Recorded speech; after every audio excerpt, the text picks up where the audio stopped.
for new writers, Mm, um, the character arc is probably the one they think the least about. I And the agree. reason I say that is because often when they think of a hero in a story that's usually slightly based on them, Right. which is totally fine, they create this like perfect individual, this perfect representation of, this hero of their own story, the most interesting, like, oh, I'd totally be friends with this person. They like all the same things, whatever. But if you make them so good at the beginning, like there's never any, it's a flat character arc. There's no improvement. Hello, writers and crafters. I'm Valerie Isan. And I'm Eric Mertz. And this is episode 185 of the podcast. It's April 30th, 2025, as we record this. Today, we're talking about the three arcs in every book. First, we want to thank Mm. our existing patrons for believing in our work offline and also here on the podcast. You can become a patron of the arts at patreon.com/Valerie Isan and patreon.com/Strange Air Stories. We both have awesome stuff over there. So go check it out. Author update. I have started writing in my How to Write a Novel book. So I'm working on nonfiction for writers right now. And I plugged in. Remember last week I told you I wrote the new intro, which became actually the first chapter of the book instead. Because I don't know, like who reads intros? Just I do I sometimes, do. but I do. I do. Always. so yeah, and so I started kind of revising and it's fun to go back and reread stuff that you've haven't looked at for I mean this was a trunk book. Like I wrote this before the pandemic. Well before, well, not well before, but pretty before the pandemic. Like 2018 maybe I wrote it. 2019 at the latest. So it's been in the trunk for a long time. And I pulled it out. I'm like, damn, this is good stuff. I really like this. So there's just more stuff that I need to add in to make it a little bit more my voice.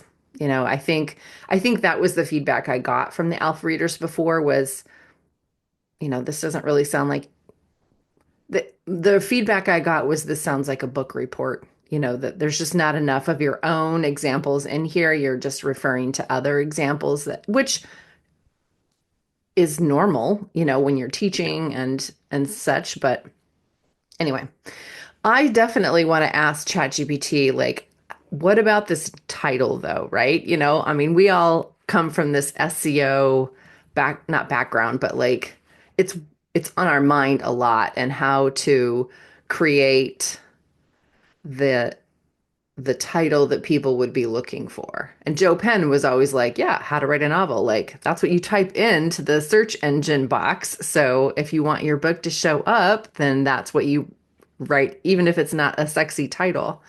I think there's probably a lot of how to write a novel books out there as the title. So I need something, I don't know. I definitely want something a little jazzier, but maybe how to write a novel can be the subtitle. Maybe I can come up with something a little bit more interesting and then, yeah, I don't know. Yeah, You're the the best of SEO those. guy. What do you think? Well, you got to give me like a little time to go digging in because the analytics sometimes like blow your mind. Like, oh wow, that's a better title than that. I would have never thought. It's That's just true. I could there. use Publisher Rocket and find out. Maybe that would be a I good would idea. I would use Publisher Rocket, but I was just gonna say from a person that like, do I know how to write a novel? I don't know. I don't know if I know how to write a novel, but I know I don't not know how to write a novel. See how I did Are that you there? shooting down my idea or are you No, I'm just saying saying, no.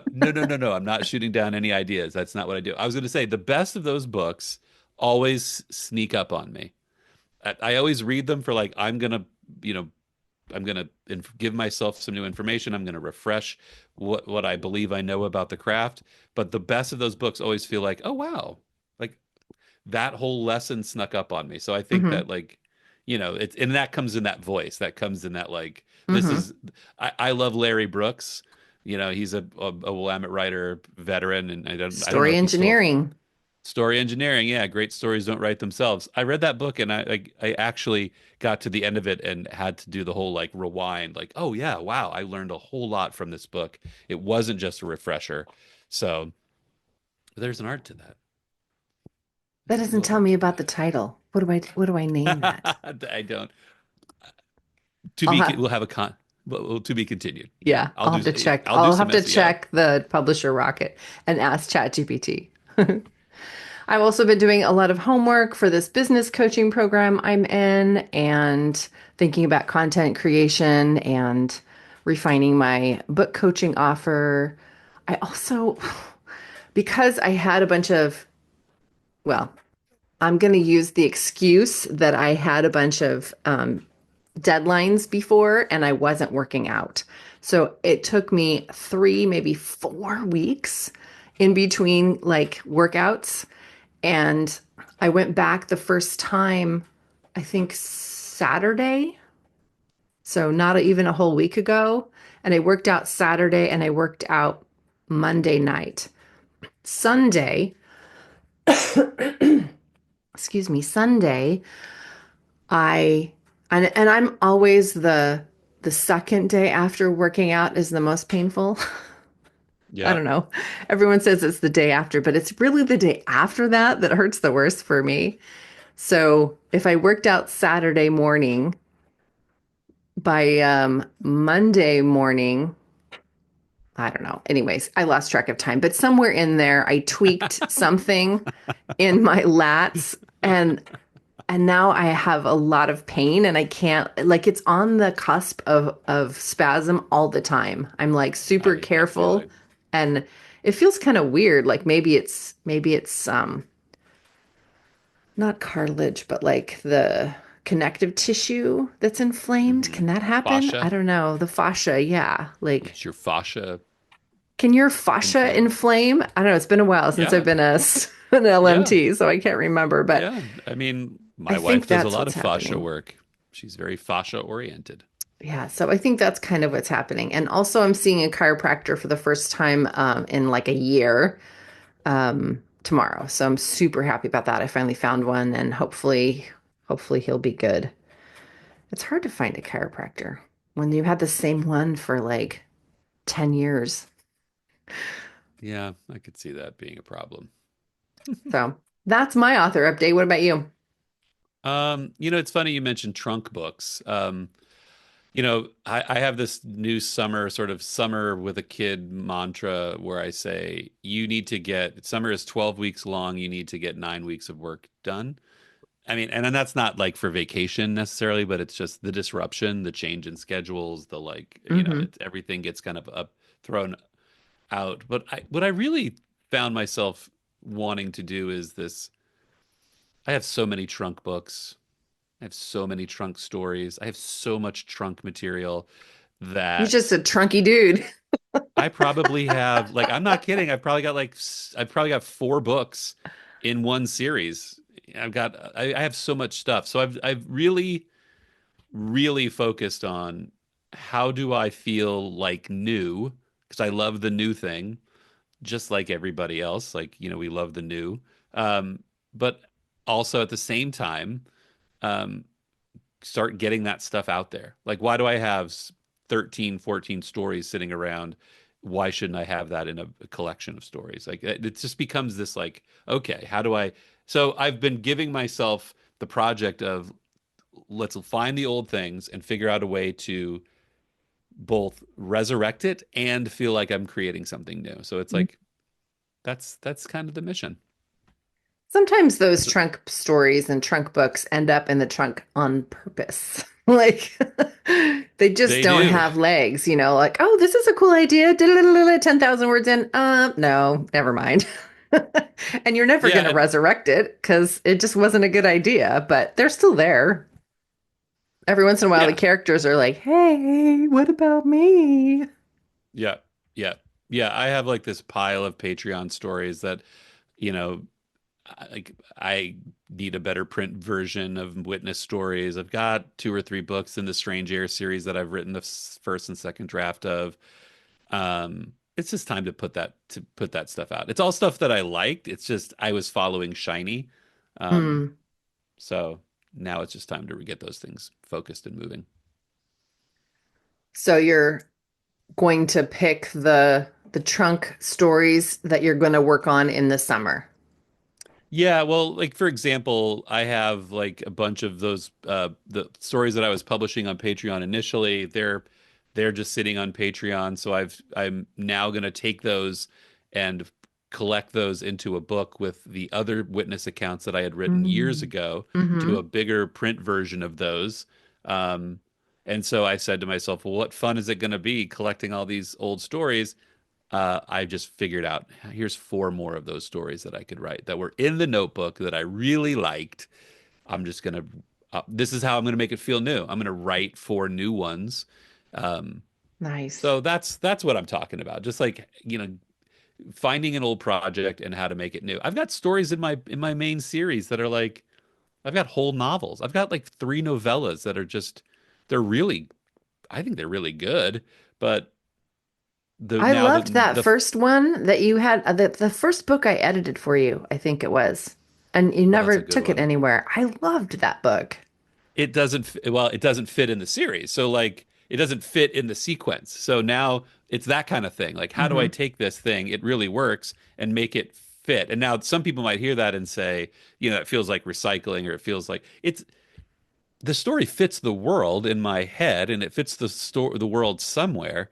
So I think one of the things that's got to happen is like I really need to um I'm gonna book myself like like a long weekend, maybe a week of just sort of like retreat world building. Like sit down and like with all of this stuff in mind and sit by a river somewhere and say, all right, let's flesh the world out to the point, the optimal size and dimension, and you know, get as much of the stuff involved as possible. So to be That's, continued. yeah, that's, I think, a fantastic idea. What are you reading? You know, it's funny you say that. I'm actually reading We say that every Mr. week, Eric.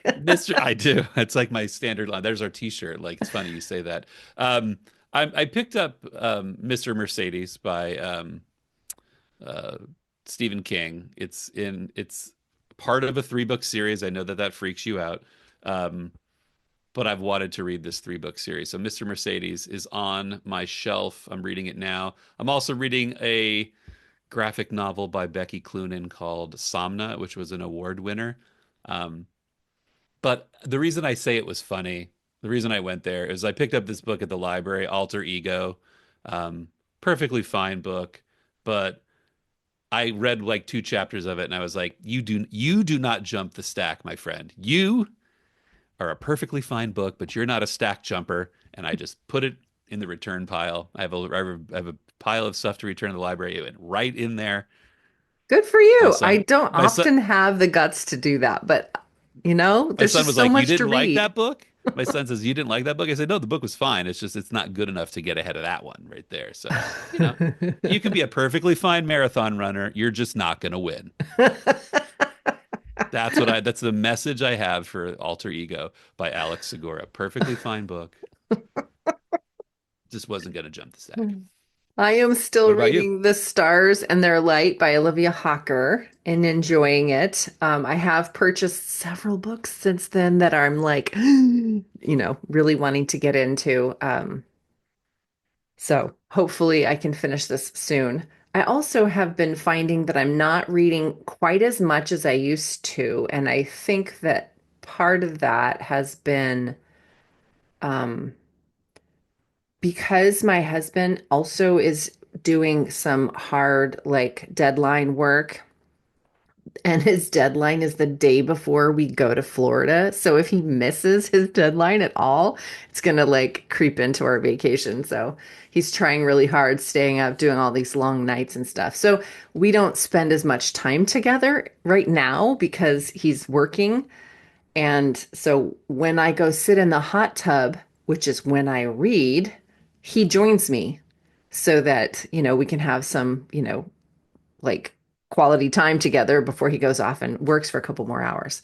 So my Mm. reading time I have discovered has been curtailed just a little bit temporarily. So I'm going Mm. through this book a little bit slower than I normally read novels. So, but it's really interesting and I'm really getting into it. I'm about halfway through. Mm. All right. That is mine. Any tidbits or anything you want to share before we get into the meat? No, nothing. Yeah, me either. I don't have anything new that I want to share really resource wise. So, all right, let's get talking about the three arcs. So, I first heard about the three arcs of a story from William Kennewer from Seattle. And he had come down to Eugene to talk with the Eugene chapter of the Willamette Writers organization that I was helping to host, to run at that time. And I never forgot this three arcs. You can Google it if you just type in three arcs of the story. Is that how you Googled it, Eric? Well, I know Bill Kennewer's website, so I Googled. Oh, I knew his name, so when I entered it, it went right to. It's on his website. It's just a PDF you can download. That's awesome. But what has he titled it? The The download? three narrative arcs. The three narrative arcs. Okay. So yeah, I every time I think about story structure now, that's sort of in the back of my head. And I teach part of it. I don't want to steal it. And I always mention his name when I bring it up. But the That's three, that's that's the right thing to do. yeah, the three narrative arcs, then one is the narrative arc, and then one is the story arc, and then one is the character arc. Yeah, he calls the narrative arc sort of the physical arc. The The boy meets physical arc. girl, Okay. boy loses girl, boy wins girl back. That's the physical arc of a story. Okay. And that's what I was calling the story arc. Okay. Yeah. Like the plot, like the stuff that happens in the story from, You can just say that because I think for most people, that's the concept of what plot is. It's the stuff that happens. yeah. Yeah, boy And meets then girl, the girl loses narrative girl. arc is like the invisible dude that's telling the story. Like how the story is being told from beginning to end. Is it in flashbacks? Is it going from this to this? Is it chronological? Like it's the way the story is being told. The stuff that's happening is being told in this way, in this manner. And then the character arc is the emotional arc. I've heard that interchanged also as well. So that's the one that I get most excited about. And when I teach, that's usually the one that I'm most focused on because it fits with all of the other things that I do and teach. And that's how I start any book project really is with character. When Yeah. I get an idea, it's usually a person that comes, to mind. And Right. I kind of not research, but like I I chat with the character in some form and find out like who is this person? What are their problems? What flaws do they have? What do they want? And then I kind of like create the character arc first through the plotting, through the outlining of the book, and then I can start writing. What about I you? think that, well, I just to sort of, just from the teaching standpoint, um, I don't teach necessarily what this stuff is, but I do, when I do developmentally edit with people, like the stuff that happens is I don't want to say it's the easy part because there's still a massive challenge to make the stuff that happens interesting. Mm-hmm. Um, you don't just conjure up interesting sci-fi or fantasy out of just that's not easy. However, the why is and the how are tend to be the harder part. It's like, yes, boy meets girl, boy loses girl, boy gets girl back. And I have to also say, why is it boy meets girl? Why can't it be girl meets boy? Yeah. Girl loses boy, girl gets boy back. Why can't it be Or we can just boy, ungender the whole thing, they meet they? Um, right? I wasn't being sarcastic. Like you could No. just a person meets a person, Yeah. person loses person, person gets person. Why can't it be boy meets girl, girl loses boy, boy gets girl back? Why does it always like one the why is it always, one person is the antagonist in that? Anyway, I digress.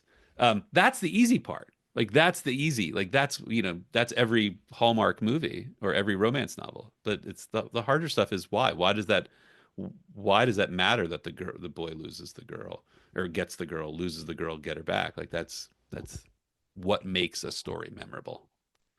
So it makes a story worth telling. Yeah. Also So the why? genre expectations are in there too. Like Right. if it's a family Well, that's the drama, that's how. gonna The genre expectation is the how. true. Yeah, yeah. So if it's a boy meets girl in sci-fi, it might be boy meets AI girl. That's Ex Machina. That's a story. Hmm. It's different than Pride and Prejudice or something. Um, I like Pride and Prejudice has just become like a big kind of its own like it carries so much weight to say it. I should stop using it so freely. No, you How should do keep I? going. Like it's awesome, and I think that everyone should read it. But I think it's come to mean. I think it comes to stand for more than it actually is. It's become like a phrase that like I think people throw it out, and it's like, eh, is it just because it's the opposite of sci-fi that I just said that? Anyway, I'm digressing. I'm I don't living in know. digression town. I start with what happens. Like That that's what story gets me arc. hooked. That's the hard part for me. It can be the hard part for me because it's not the first part or the second part. It's always the execution in the end of why. Okay, how do we? What's the cool way to wrap up? Boy meets girl, boy loses girl, boy gets girl back. Like that. So I start right there. Like I tend to. Wouldn't it be cool if I did a story that involved these plot elements? Hmm. Okay. That's what I get kind of excited about. Then what follows is usually the who would be the most interesting person for these things to happen to, right? Who would Mm. be an interesting person to boy meets girl? Who's an interesting boy and who's an interesting girl? What makes that?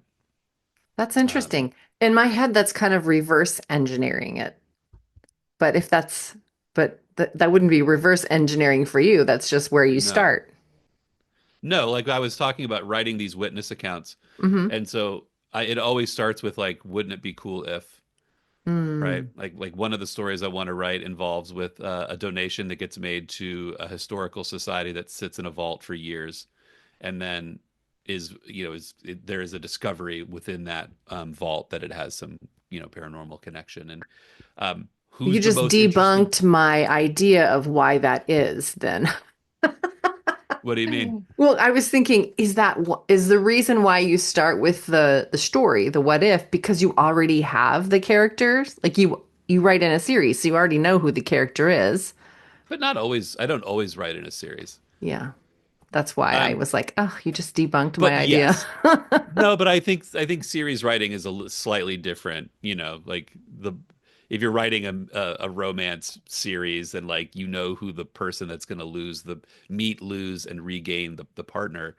Um, the characters walk into my world pretty easily. Like I almost uninvited. Inundated with character, so I tend to just start thinking of situations and then um, you know not even joking, like a character might say, "Boy, that would be really hard for me to deal with if that happened." And then I would say, "Okay, like I'll Let's put put you you in in that. there. I'll put you in there." Right. So when I had this idea of this donation, like who would be the most awkward, who would be the most challenged by this donation? Well, a curious person, right? This donation comes, it sits there for 50 years. They're a volunteer their whole life, and they're deathly curious about what was in that box and why is it in the vault, right? That that character came second to that situation. Hmm. So that That's cool. her arc got layered in over the top of the whole story. And then when that character arc, or you would call it the emotional arc, the emotional arc, I think of them interchangeably, I guess. Yeah, me too. Um, then that changes the story arc. So like I might have this rigid idea of what that line is, like boy meets, like we're going to stay in that example, but boy meets girl, boy loses girl, like that. When that character comes in, then it alters it slightly. Like, oh, this might be a boy meets boy, boy loses boy, boy meets wins girl or something. Like I might like twist that stuff around a little bit based on what the character tells me works or doesn't work for them. Hmm. Hmm. There's a lot of people talking in this head, and it's really not hard for sometimes to put people into those situations. It's the execution and what happens at the end that gets probably where I get bound up the most. That's the hardest part. I think for new writers, Mm, um, the character arc is probably the one they think the least about. I And the agree. reason I say that is because often when they think of a hero in a story that's usually slightly based on them, Right? which is totally fine, they create this like perfect individual, this perfect representation of, this hero of their own story, the most interesting, like, oh, I'd totally be friends with this person. They like all the same things, whatever. But if you make them so good at the beginning, like there's never any, it's a flat character arc. There's no improvement. There's no change. I guess it doesn't have to be an improvement, but there's no change. It has to And be they a dynamic become element. this, what? There has to be a dynamic element Yeah, of I was some just going kind. to say it's too static. Yeah, yeah, So so the character arc is usually what I first talk about when I'm teaching story structure. Because again, same, like that's the way I start. That's the first thing that comes to me is the character. So then I'm like, okay, well, if this is the character, like what's their problem then? And once I know what their character flaw is, or I don't know, people call it sometimes the mortal wound or something like that. yeah. So whatever that issue is that they have, this invisible baggage that they didn't know that existed, like often the character doesn't know that about themselves. So whenever I know what that is, then I know how the story arc ends and also the character arc. So if the character starts out with a character flaw, like I always use the example of not being able to trust someone, like they just feel distrustful of other people, and maybe that manifests in like never having a solid relationship, that lasts any longer than 6 months or something like that. Or Right. maybe it's, that they keep all these business opportunities keep passing them by because they don't trust someone else to like collaborate with. Or maybe it's just that they're overworked and burnt out because they don't ever let anybody else do anything. They're just like hovering and micromanaging everything. So somehow it's like ruining their lives. Like it has to be a big enough thing that it impacts the way that they live or don't live their life.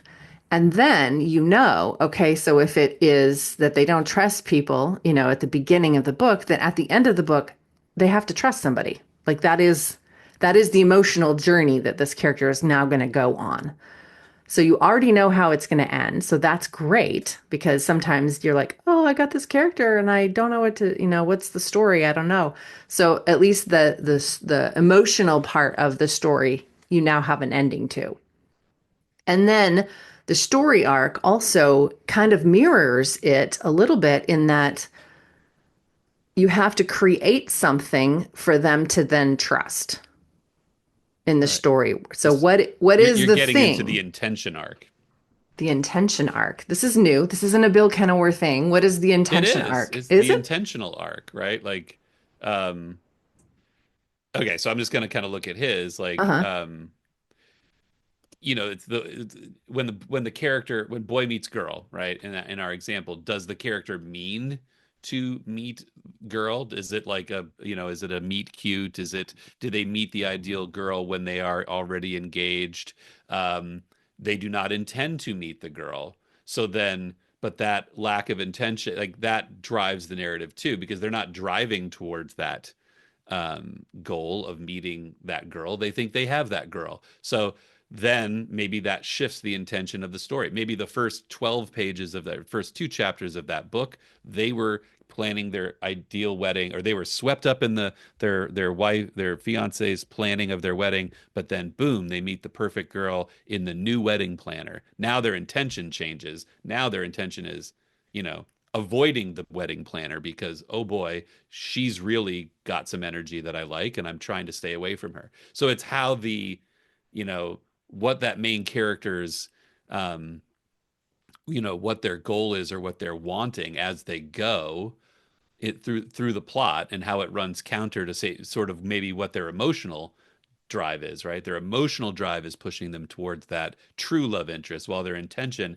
is trying to stay with the woman they mean to marry. So the So there's intentional arc seems to me as like a subset of that story arc then. It's what happens, their plot devices, their yeah, it's plot sort of points, to me it always seems like obstacles, the interior what happens interior, right? Like or what the drive is interior wise. motivational. Motivational arc. Maybe that's Yeah. a better way to put it.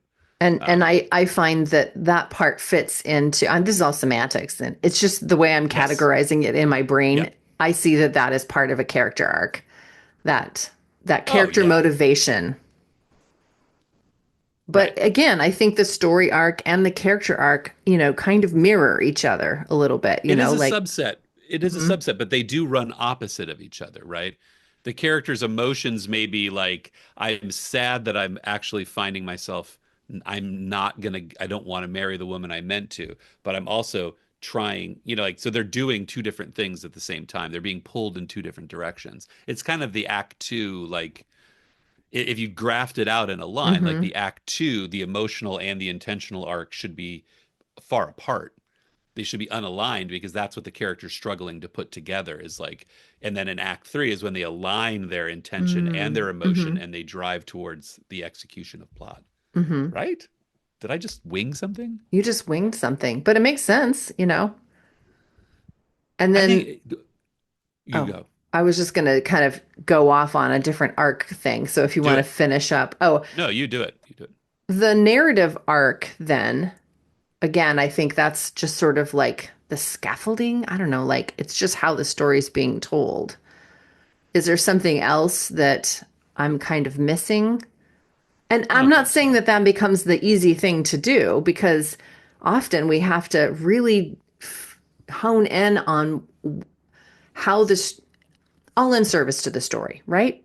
So Of how do we course. hone in and create the best story? Like maybe we've got a killer character, we've got the plot down, it's super interesting, you've got all this tension and stuff, but like how are you going to create, in what way are you going to tell the story? Is it a giant flashback? Like you start at the end and then you flash back and the whole story is getting to the ending that the reader already knows? Or is it told, in alternating POVs? Or, so you have to come up with the structure of not the story The structure. telling. Huh? There's the story and there's the telling, right? It's like a Yeah. joke. You could tell five people could tell a joke, the same joke, and it's how you structure it, right? It's how you Hmm. structure the setup and the punchline and all that that makes the difference. But it's the same, it's the same premise and the same payoff. Um, it's the how you tell it. And sometimes that's really hard to come up with, Ooh. especially if you're writing memoir too. Like that is so hard. The narrative arc of Amen, memoir sister. is like, do I tell it this way? Should I intersperse it with this? And what about this part? Yeah, it just becomes is it linked essays? Is it memories all hodgepodge in there together with a thematic arc? We didn't even talk about the thematic arc. Right, right. And I think that There's for so many this, arcs and stories. Forget the three. well, I was going to say the beauty of Bill Kenauer's, what he's put together is that he's sort of simplified it to three. But I think if you really got down on a master's level, there's a lot of arcs, and some stories will like the arc is like how the story is told. Like I love Stephen King to death, but there is absolutely no nuance to how he tells a story. Not absolutely no. There's very little nuance to how he tells a story, especially now. I mean, he hasn't gotten crazy with his, how like, The Shining has some narrative tricks and fun to it, but he's not trying to tell an interestingly weird story in a weird way. He doesn't have to because he gets you there with premise and character, and that's his bread and butter. So there are elements in a story that don't have to be like it depends on genre. Your Hmm. cozy romance probably doesn't have to be so terribly wild in how the story is told, but it darn well better have character, and it darn well better have emotion. Um, so yeah, I think that to you can overthink all of this, but maybe you don't have to in all of it. You can just say like, well, this is a cozy romance. It takes place at a beach town. That's it. I don't Yes. know. And it's linear and it's single point of view. That can be fine. Yeah. That could be amazing. Yeah. If you're It all writing like, depends on I guess, the execution and the. yeah, right. Well, so let's close on this because I'm always curious. We're talking about like, us as veteran writers or, who've at least been at it learning for a really long time. But give me like, how do you talk to people, a writer who's new at this, who's new to thinking this, Val, I've written this book, and you look at it and say, wow, this character is pretty static, or this, the emotional arc is flat, the character's not dynamic. How do you uh, bring those topics up to someone? How do you coach them to see the need of dynamic elements in their stories? For the character arc, if the character arc is flat or the character itself is flat, I think two things are usually the issue. One is that arc is missing, like that the flaw is not apparent at the beginning. And if you have I th- the formula is this: character plus flaw plus death of flaw at the end of the book. That's the character arc. So if those parts are not in there, then the character doesn't change. They're too static. And arguably, there are some books that don't require much of a character arc because of what they are, like Ian Fleming's. James Bond. Yeah, just going to say that.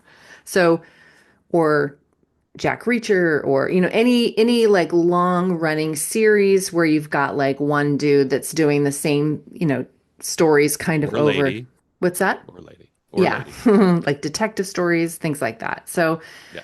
So sometimes that's okay, but you want a little bit of change. They still need to be a little bit of a dynamic character just to hold interest.